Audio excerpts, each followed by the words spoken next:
कान्यकुब्ज नगर कन्नौज में एक ब्राह्मण रहता था। उसका नाम था अजामिल। वो वैश्या के प्रसंग को देख करके बड़ा आसक्त चित्त होकर वैश्यागामी और पूरा का पूरा दूषित सदाचार नष्ट हो चुका था। वो इतना नीच हो गया था कि रात दिन वैश्या का सहवास करता, उसी के पास रहता, उसको रिझाने के लिए बटोहियों को लूटता, उनकी हिंसा कर देता, जुआ खेलता, धोखाधड़ी से धन ला करके वैश्या को संतुष्ट करता। निंदनीय वृत्ति का आश्रय लेकर वो अपने कुटुंब का भरण पोषण करता और बहुत से प्राणियों की हिंसा कर चुका था, बहुत से प्राणियों को लूट चुका था, वो बहुत से प्राणियों का पाप कर्म एकत्रित कर चुका था। अब वो उसी वैश्या के साथ जो बच्चे पैदा हुए, उन्हीं के दुलार लालन पालन में समय उसका नष्ट हो गया। बहुत बड़ा आयु का लंबा भाग व्यतीत हो गया। 88 वर्ष की उसकी अवस्था आ गई। उसने वैश्या से 10 पुत्र उत्पन्न किए थे। सबसे छोटे का नाम नारायण रखा था। ये स्वयं नहीं रखा था। जब भगवान अहेतुकी कृपालु है, अहेतुकी कृपा करते हैं तो साधु समागम होता है। भक्तमाल जी में इनका चरित्र है। एक बार एक भगवत प्रेमी महात्माओं की साधु मंडली आई तो भ्रमण करते थे साधुजन, तो उधर कन्नौज होते हुए निकले। तो उसी नगर में पूछा, भाई कोई पवित्र ब्राह्मण हो जिसके यहां भिक्षा ले सके, कोई एकांतिक बगीचा हो। तो विनोद करने वाले, उपहास करने वाले गांव में भी लोग होते हैं। उनका बहुत सबसे ज्यादा पवित्र अजामिल ब्राह्मण है और बगीचा भी बहुत जोर का है, और था जोर का बगीचा क्योंकि वैश्या का था उपवन। संत महात्मा विश्वास ही परम धन होता है। वो विश्वास करके गए, बगीचे में ठाकुर जी के लिए जल छिड़का और आसन लगाया और आरती पूजा शुरू। और उधर अजामिल जो है 2-4 पशुओं की हिंसा करके उनको लेके आ रहा था। बगीचे में गया, देखा साधु महात्मा तो वैसा तो नहीं कि वो ये ना जानता हो कि साधु महात्मा क्या होते हैं। पशुओं को दूर फेंका जो मृग आदि मार कर लाया था, और गया साष्टांग दंडवत किया और रो पड़ा, भगवान आज पता नहीं मुझ नीच अधम का कौन सा सौभाग्य उदय हुआ कि आप भगवत प्रेमी महात्माओं का सानिध्य। प्रभु मैं तो बहुत नीच हूं, आप यहां कैसे आ गए? तो उनका गांव के लोगों ने बताया कि उत्तम ब्राह्मण है। तो बोले, प्रभु देख ही रहे हो आप हम कैसे उत्तम हैं। वैश्या के संग रहते हैं, हिंसादि चोरी लूटपाट से अपना पेट पालते हैं। प्रभु मेरी दुर्गति हो गई। तो उनका अब तो कोई साधन बन नहीं सकता, अब हम तुम्हारे भाग्य की रेखा देख रहे, एक पुत्र और होगा, उसका नाम नारायण रख देना। और संतों ने अपना आसन उठाया और अपवित्र स्थान में भगवान का भोग बनाना, भगवान का भोग लगाना हो नहीं सकता, वहां से चल पड़े। कुछ समय बाद जो 10वां पुत्र हुआ उसका नारायण नाम रखा। सबसे छोटे का नाम नारायण था। अजामिल का बहुत प्यार स्वाभाविक नारायण पर था।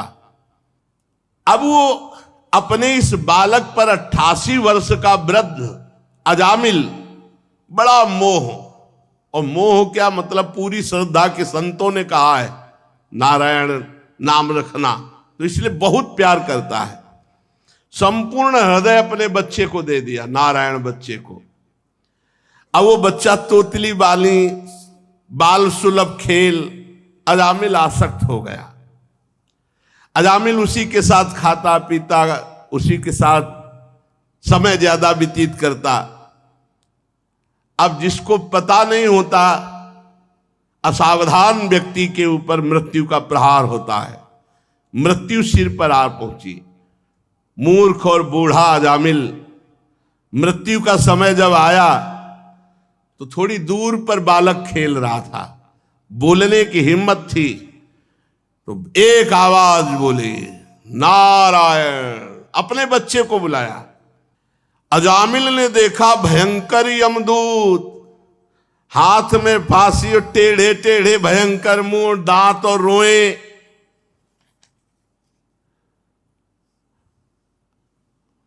सोच लघु शंका देख के निकल जाती, देख के ऐसे है यमदूत, ऐसे थोड़ी यमदूत है।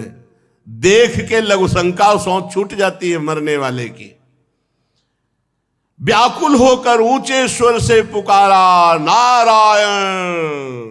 बलिहार, संतों की बलिहार कि ऐसी अंतिम बात बन गई, अंतिम बात बन गई।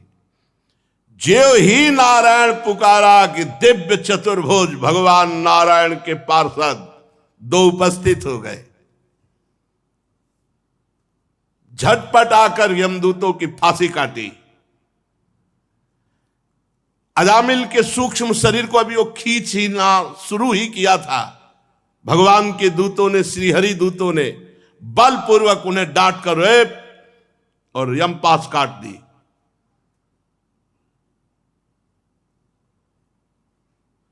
यमदूतों ने कहा, भगवान यमराज के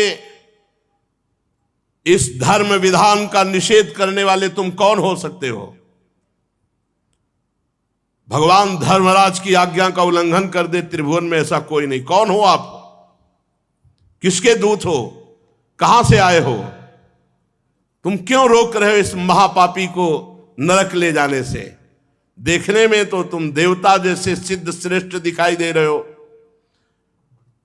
हम देख रहे हैं कि तुम्हारे कमल के समान नेत्र हैं, तुम पीले पीले रेशमी वस्त्र धारण किए, सिर पर मुकुट, कानों में कुंडल, गले में कमल हार, सबकी नवीन अवस्था, चार चार भुजाएं, सभी के कर कमलों में धनुष, तरकस, तलवार, गदा, शंख, चक्र, कमल आदि सुशोभित। तुम लोगों की अंग कांति से दिशाओं का अंधकार दूर हो रहा है। हम धर्मराज के सेवक हैं, हमें तुम लोग क्यों रोक रहे हो? यमदूतों ने जब इस प्रकार कहा तो भगवान श्री हरि के आज्ञाकारी पार्षदों ने हंसकर मेघ के समान गंभीर वाणी में उनसे कहा, यमदूतों, यदि तुम सचमुच धर्मराज के आज्ञाकारी हो तो बताओ धर्म का लक्षण क्या है? तुम यदि धर्मराज के दूत हो तो धर्म का लक्षण क्या है? धर्म का तत्व क्या है? दंड किस प्रकार दिया जाता है? दंड का पात्र कौन है? मनुष्यों में सभी पापाचारी दंडनीय है या उनमें से कुछ? यमदूतों ने कहा,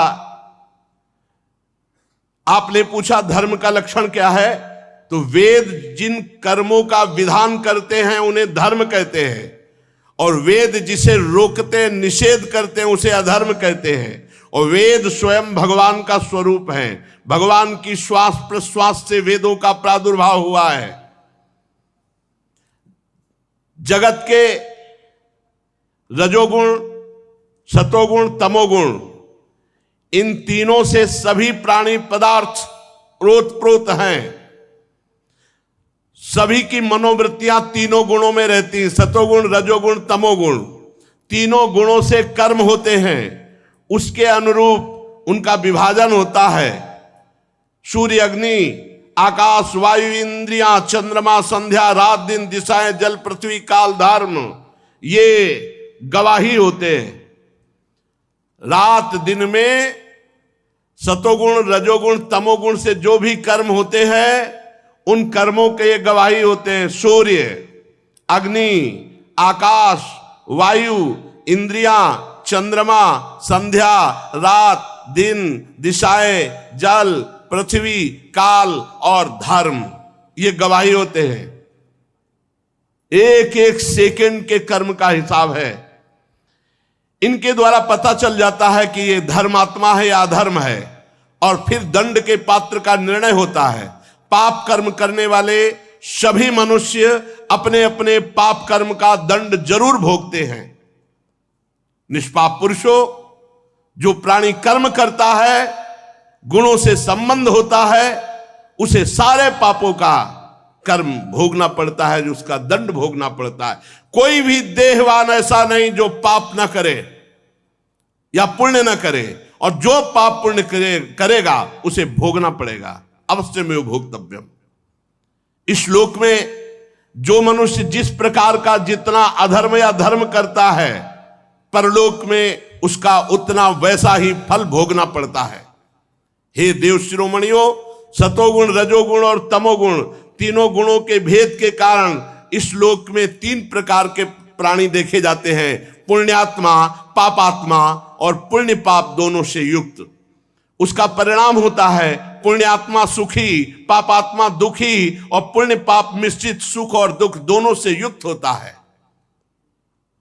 वर्तमान समय में किए गया आचरण भविष्य का परिणाम दिखा देता है। वर्तमान में किया गया आचरण क्या भविष्य में इसकी दुर्गति होगी कि सदगति होगी। वर्तमान में जन्म जो हुआ, पाप और पुण्य जैसे भी किए गए, तो भविष्य में उसको दंड भोगना ही पड़ता है। हम स्वामी अजन्मा भगवान सर्वज्ञ यमराज के दूत हैं। हमारे स्वामी सबके अंतःकरणों में विराजमान है, किसी को कुछ बताने की जरूरत नहीं है। जो मन से सबको देख लेते हैं और उसी के अनुसार वो दंड देते हैं, इसमें किसी को बताने की जरूरत नहीं। यमराज स्वयं सबके हृदय में विराजमान है। जैसे सोया हुआ ज्ञानी पुरुष स्वप्न के समय प्रतीत हो रहे कल्पित शरीर को अपना वास्तविक शरीर मानता है, सोए हुए अथवा जागने वाले शरीर को भूल जाता है, वैसे ही जीव पूर्व जन्मों की याद भुलाकर इस शरीर में वर्तमान में जो भी कर्म करता है उसको दंड भोगना पड़ता है। सिद्ध पुरुषों, जीव शरीर से 5 कर्मेंद्रियों से लेना देना, चलना फिरना आदि काम करता है, और 5 ज्ञानेंद्रियों से रूप रसादि 5 विषयों का भोग करता है। 16वें मन के साथ 17वां स्वयं मिलकर अकेले ही मन, ज्ञानेंद्री और कर्मेंद्री, इन तीनों से विषयों को भोगता है और उसे दंड भोगना पड़ता है। जीव का 16 कला और 3 गुणों वाला ये सूक्ष्म शरीर बार बार जन्म, बार बार मरण यही भोगता है। बार बार हर्ष, बार बार शोक, भय, पीड़ा, जन्म, मृत्यु ये भोगना पड़ता है। कामवश पाप करता है, काम से प्रेरित होकर, क्रोधवश पाप करता है, लोभवश पाप करता है, मोहवश पाप करता है, अहंकारवश पाप करता है, ईर्ष्यावश, इनके द्वारा पाप कर्म होता है और उसे भोगना पड़ता है। जैसे रेशम का कीड़ा अपने ही जाल में फंस करके मारा जाता है, वो अगर रेशम का जाल ना निकाले तो ना मारा जाए, ऐसे ही कर्म के जाल में फंस करके ये मनुष्य मरता है, ये मोह का शिकार बनता है। कोई शरीरधारी जीव एक क्षण भी कर्म किए बिना नहीं रह सकता। प्रत्येक प्राणी से स्वाभाविक माया विवश करके कर्म कराती है। जीव को पूर्व जन्मों के पाप पुण्य संस्कारों के अनुसार ये शरीर प्राप्त होता है, स्थूल शरीर, सूक्ष्म शरीर। उसी के अनुसार उसकी वासनाएं होती हैं, उसी के अनुसार उसकी क्रियाएं होती हैं, और उसी के अनुसार उसको भोगना होता है। देव शिरोमणियों, आप जानते हो अजामिल बड़ा पापी है वर्तमान में। पहले ये शास्त्रज्ञ था, शील सदाचार सद्गुण संपन्न था, ये ब्रह्मचर्य का पालन कर रहा था, इंद्रियों को शासन में ले रहा था, पवित्र था। इसने गुरु अग्नि अतिथि वृद्ध पुरुषों की उपासना की थी, समस्त प्राणियों का उपकार चाहता था। पर एक दिन ये अपने ब्राह्मण पिता के आदेशानुसार वन में गया और वहां से फल फूल समिधा कुश लेकर लौट रहा था। लौटते समय देखा कि एक भ्रष्ट वैश्या किसी कामी पुरुष से निर्लज्जता पूर्वक विहार कर रहा है। वैश्या ने भी शराब पी रखी थी, वो भी मतवाली हो रही थी। पुरुष के साथ ऐसे देख करके अजामिल का मन चंचल हो गया। अब ये लाख उपाय किया अपने मन को संभालने का, लेकिन ये काम के वशीभूत हो गया। यद्यपि बहुत धैर्य और ज्ञान का प्रयोग किया, पर काम वेग से विचलित होकर मन को ना रोककर ये पूरी शक्ति से वैश्या को रिझाने में लग गया। वैश्या को निमित्त बनाकर काम पिशाच ने इस अजामिल का नाश कर दिया। अब ये शास्त्र संबंधी सारी पवित्रता और चेष्टा मर्यादा छोड़कर वैश्या को रिझाने में लग गया। वैश्या के साथ सहवास और अपने घर की सारी संपत्ति वैश्या को दे दी। ये धर्म भ्रष्ट हो गया और वैश्या के ही पास रहने लगा। अब सुंदर सुंदर वस्त्र आभूषण आदि से वैश्या को प्रसन्न करना, धीरे धीरे धीरे धीरे चोरी, हिंसा, जुआ, शराब सब आ गए दोष। स्वच्छंद चारणी कुलटा वैश्या के अधीन होकर के इसने साफ शास्त्र विरुद्ध आचरण किए। इस पापी ने शास्त्राज्ञा का उल्लंघन किया, स्वच्छंद पापाचरण किया, ये शास्त्र निंदित कार्य किए। ये वैश्या के मल समान शरीर और अन्न से पला, इसलिए अब हम इसे ले जाएंगे और नरक में यंत्रणा देकर इसको पवित्र करेंगे। हम इस पापी को दंड पाने भगवान यमराज के पास ले जाएंगे, वहां जाकर ये दंड भोगेगा, तब पवित्र होगा। ये सुनकर भगवान के पार्षदों ने हंस दिया और कहा, यमदूतों, बड़े आश्चर्य की बात है कि तुम धर्मराज के दूत हो और पूर्ण धर्म का तुम्हें ज्ञान नहीं। तुम एक निरपराध को अब दंड दे रहे हो। भला निरपराध को दंड कैसे दिया जा सकता है? जिस समय इसने अपने अंतिम समय अपने पुत्र के बहाने बुलाया नारायण, उसी समय इसके सारे पाप नष्ट हो गए। ये बात समझ लो, कोई भी तपस्या इतनी पवित्र नहीं कि सारे पाप नष्ट कर सके। यदि गोविंदेति चुक्रोशी कृष्णा माम दूरवासिनम ऋण में तत्प्रबद्धम में हृदयान्नापसर्पति। गोविंद गोविंद, चाहे जितनी दूर से गोविंद गोविंद, हरि हरि, कृष्ण कृष्ण, सब पाप नष्ट हो गए, भगवान ऋणी हो जाते हैं। साधारण धर्म का ज्ञान तुमने वर्णन किया, साधारण धर्म का ज्ञान तुम्हें नहीं। ये विश्वासघात होगा इसके साथ यदि मैं तुम्हें ले जाने दूं। यमदूतों, एक जन्म का नहीं, बस यही सब शास्त्रों की कृपा से बात आई, तभी हमारे हर प्रश्न का उत्तर नाम होता है। हर प्रश्न का उत्तर अयम ही कृत निर्वेशो जन्म कोट्यं हंसमामपि यद व्याजहार विवशो नाम स्वस्तयनम हरे। इसने मेरे हरि का नाम जब उच्चारण किया तो इस जन्म के नहीं, करोड़ करोड़ जन्मों के पापों का प्रायश्चित हो गया। अब ये भगवान के परम पद को प्राप्त होगा, 1 रुपया नहीं लगता। तुम स्नान किए हो कि नहीं किए हो ये भी प्रश्न नहीं है। अपवित्र पवित्रो वा सर्वावस्थांगतो विवाह यह स्मरेत पुंडरीकाक्षम सवायाभ्यंतरा शुचि। हरि हरि, कृष्ण कृष्ण, राधा राधा राधा, हो गया, सब पापों का प्रायश्चित हो गया। अयम ही कृत निर्वेशो जन्म कोट्यंग सामपि, करोड़ों जन्मों के पापों का इसने प्रायश्चित कर लिया जिस समय इसने हमारे स्वामी नारायण का नाम पुकारा। एते नैव हृगोनोष्य कृतम स्याद घनिष्कृतम यदा नारायणायेति जगाद चतुरक्षरम। जिस समय 4 अक्षर पुकारा नारायण, उसी समय ये पूर्ण निष्पाप हो गया, पूर्ण निष्पाप हो गया, समस्त पापों का प्रायश्चित कर लिया। ध्यान दो, भगवान के पार्षद बोल रहे, स्तेनः शुरापो मित्र ध्रुव ब्रह्म गुरुतल्पगः स्त्री राज पितृ गोहंता ये च पातकिनो परे सर्वेशामप्यघवता मिदमेव सुनिष्कृतम नाम व्याहरणम विष्णुर यतस्तद्विषयामति।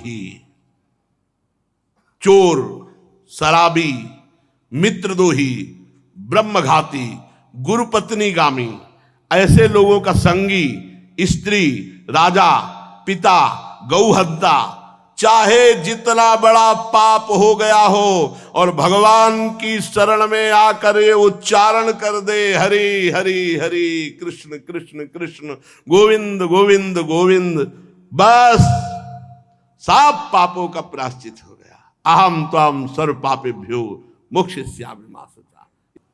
अजामिल जी ने देखा कि यमदूत अंतर ध्यान हो गए, भगवान की दिव्य दो पार्षद पार्श्व में विराजमान है, साष्टांग चरणों में दंडवत किया और कुछ कहना चाह रहा था।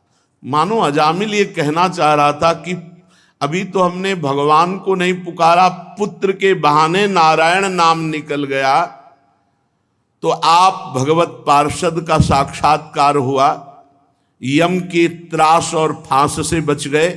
अगर हमें कुछ सेकंड ही समय मिले तो मैं भाव से भगवान का नाम तो पुकार लूं। उसी समय भगवान के पार्षद अंतर्धान हो गए। अजामिल सीधे वहां से कन्नौज से सीधे चला और हरिद्वार पहुंचा, और हरिद्वार में गंगा स्नान करके एकांत क्षेत्र में बैठकर भगवान के नाम का ध्यान किया।